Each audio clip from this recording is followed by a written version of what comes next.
दरअसल ये रिश्ता क्या कहलाता है में अभीरा ने सबके सामने बता दिया है कि क्रिश ने बेच दी है पोदार फर्म। लेकिन यहाँ पर जब क्रिश से अभीरा बोलती है कि जो भी पैसे उसे फर्म बेचकर मिले वो पैसे वो वापस करे और अभीरा जाकर फर्म वापस लेकर आएगी, तो क्रिश का चेहरा उतर जाता है, क्योंकि ऑब्वियसली वो तो उसने पैसे किसी के चुकाने थे और उसे दे दिए हैं। क्रिश झूठ बोलता है कि मैंने प्रॉपर्टीज ली थी, वो प्रॉपर्टीज सही से नहीं बैठ पाई, उस वजह से मुझे पैसा देना पड़ा और अब ना मेरे पास प्रॉपर्टीज है ना मेरे पास पैसा है। ये सुनकर सब हैरान होते हैं और अभीरा थप्पड़ लगाती है क्रिश को, और तभी वहाँ पर अरमान आता है और अरमान खोलता है राज कि एक्चुअली क्रिश ने सारा पैसा गैम्बलिंग में गवा दिया है। अरमान को इतना गुस्सा आता है क्योंकि क्रिश अभी भी एक्सेप्ट नहीं करता है कि उससे गलती हुई है। अरमान उसे मारने लगता है और तभी काजल बीच में आती है और अरमान को रोकती है। सबको लगता है कि काजल अभी भी क्रिश को सपोर्ट कर रही है, बट सडनली वो क्रिश की तरफ मुड़ती है और क्रिश को एक के बाद एक थप्पड़ मारती जाती है, क्योंकि उसे भी बिलीव नहीं हो रहा होता है कि क्रिश ऐसा कुछ कर सकता है, गैम्बलिंग कर सकता है, फर्म बेच सकता है।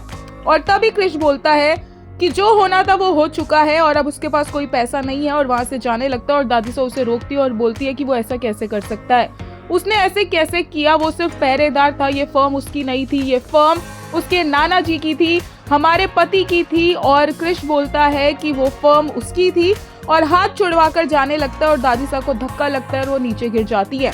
सबके सब भागते हैं और दादीसा को उठाते हैं और दादीसा तो पूरी शॉक्ड रहती है। पीछे अरमान क्रिश को मारता है और वो सीढ़ियों में जाकर गिरता है। क्रिश वहां से फिर से भागने लगता है अरमान से बचकर और फिर बोलते हैं कि तुम लोग डिजर्व ही नहीं करते हो एक साथ रहना, तुम तो बंटवारा चाहते थे, ये परिवार तो नाम का परिवार है, नानी सा आपका परिवार, आपके बच्चे आपकी फर्म तक नहीं संभाल पाए। और ये जो अरमान भैया आगे खड़े होकर बोल रहे हैं, ये तो खुद चले गए थे 8 साल पहले, तब इन्हें नहीं पता था कि इन्हें फर्म संभालनी है। जो आज मुझे ये लेक्चर दे रहे हैं, तब तो मैंने फर्म संभाली थी ना आपका बेटा कोई संभाल सकता है फर्म, ना कोई आपका बच्चे, आपके पोते, किसी में दम नहीं है फर्म संभालने का, इससे अच्छा तो फर्म बिक गई वही बेटर है। और क्रिश बोलता है कि फर्म वहीं की वहीं खड़ी हुई है, अगर इतनी ही हिम्मत है अरमान भैया में तो जाकर उस फर्म को वापस क्यों नहीं ले आते, वो फर्म कहीं चल के नहीं चली गई है, वो फर्म वहीं पर है, जाकर अरमान वो फर्म वापस लेकर आ सकता है।